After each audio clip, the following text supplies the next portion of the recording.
Right, joining me now to get across all of that, Sky's political contributor, Chris Uhlmann. Chris, we'll get into Arnica Wells in a moment and that change in South Australia, because I think it's interesting.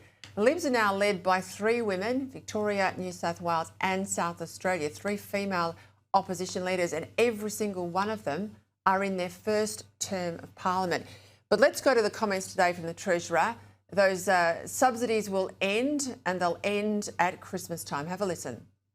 The Cabinet decided this morning not to extend the electricity bill rebates. The Commonwealth has spent almost $7 billion on these 3 rounds of energy bill rebates. We've encouraged people not to see these as a permanent feature of the budget, and the Cabinet has decided today, that they won't be extended into a 4th round. Now, I agree this is a budgetary sense. I think they have to do this. They can't keep paying out billions, Chris, but the timing of it will hurt them. And the timing of it, of course, is going to hurt families and small business, and it's going to have an impact on inflation. Oh, absolutely. Every time we see these subsidies come off, because don't forget the state governments also spent billions trying to disguise the real energy pain from Australians. And every time they come off, we see power prices rip up to near their real price. Now, this will be the last band-aid to be ripped off, and we'll see those prices spike again in the new year when those subsidies are gone completely.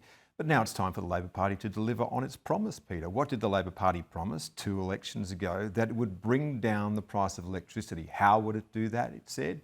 Well, when you put more wind and solar on the system, they say, that means that electricity prices will fall, because when they generate at net near zero prices. But of course, they don't create an electricity system. You need an elaborate life support system to keep them all together and delivering 24/7 electricity. The cost of this system is growing exponentially. It will continue to grow. That cost will be reflected in your bills, and that cost will help to destroy people's livelihoods, people's lives, and industry in this country. So now we'll see what the real price of what we're doing is, and I think that's a good thing.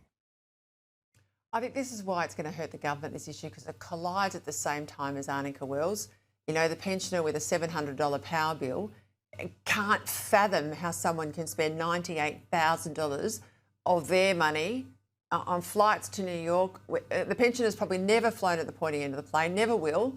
These ministers seem to do it routinely. They seemingly have forgotten what the cost of $1 is to that taxpayer.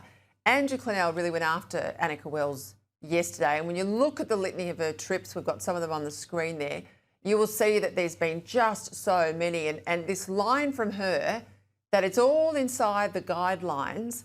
Well, let's remember the Prime Minister's comments, because he was pushed by David Spears on this on the ABC and was forced to admit that he actually did sign it all off. Have a listen. You or your office would have had to approve that, is that right? Did you? Of course. So you did approve this? Of course. You thought 34 grand for a flight was okay? Well, we spoke. I didn't get all the receipts, David. I make the point, Chris, they sign it off multiple times. You get the folders, you get the bids, you sign that off 6 months out. You put those in the bin, you say those ones can go forward. When they go forward, you get a brief per minister with all the detail out there, signed off by the Prime Minister twice, and yet it's burning, because this woman and her costs are something I've never seen. They are extraordinary. Well, Peter, you and I have seen this show before, and the amount of money is really immaterial. It's symbolic, and it comes at a time when people are really feeling a sense of pain, and particularly around those electricity bills. And I have met the people who have to make choices about whether or not they're going to put the power on in winter in order to heat their homes. So yes, this is the sort of thing that does bite. It has a symbolic effect for the rest of the government. It sends a message to people that the government cares more about itself than it does about them, that it's being indulgent. Now, it may well be within the guidelines. We've heard that story again too.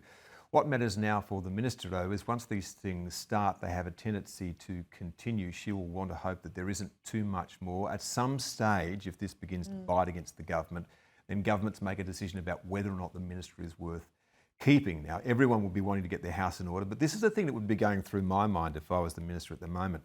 Was this actually the first instance we've seen, Peter, in a long time of really good opposition research? That would be a very healthy sign for the opposition. Or was it someone in her own party who really doesn't like her? and maybe it was a journalist who was very good at their job. All three of those possibilities are open, but they'd play on your mind. I'm not going to tell you who, but I've been getting quite a few emails from Labor-connected people reminding me of a couple of the rules and the rule changes that have been reversed, Chris, so that will give you a bit of a sting as to where some of this stuff is coming from. But what staggers me, the number of staff, you know, in the Abbott era, the Howard era, you took one staffer only. You don't need two staff to go for a 6-minute speech to New York. I think you can do that speech by Zoom anyway. But that's there. But also the volume of her travel, I think taking a spouse to everything, I think gone are the days that you travel husband and wife to represent Australia, or you take your partner down to the Grand Prix. If these things are events that are working events that she's meant to be at working, then I don't think the family should be there at all. And I certainly don't think the taxpayers should be paying for the husband and the kids. Yeah, look, and on some fronts, I do have sympathy for MPs in Canberra who are a long way from their home, and there is a reason for having this family reunion thing, but I think that most people would think that would be for them to come to Canberra, perhaps during a sitting week, not to go. Yeah, Chris, let me jump in there, but you're a journo. You travelled all the time. You didn't travel with your spouse. I know people who work FIFO. I know AMBOs that go away and, you know, work in country regional areas on their stints of contract work. My sister works in Aboriginal missions as a nurse. They don't get to take their family. I mean, politicians aren't the only one who are separated from their families for work. I don't think the taxpayers should have to pay for that. Yeah, I'm just saying that if you're talking about something being within the guidelines, I think the idea of this is that people travel to Canberra when they're a long way from home. And so I don't see that going on a skiing holiday, for example, would fit even within the spirit of the guidelines as they stand. I think it's a crock, and I think the opposition's never going to really go for it because it always happens on the other side when they get in. I think that's they're where the worried about media's got to be themselves. strong. Yep. 100%. I'll leave it there. Thanks, Chris.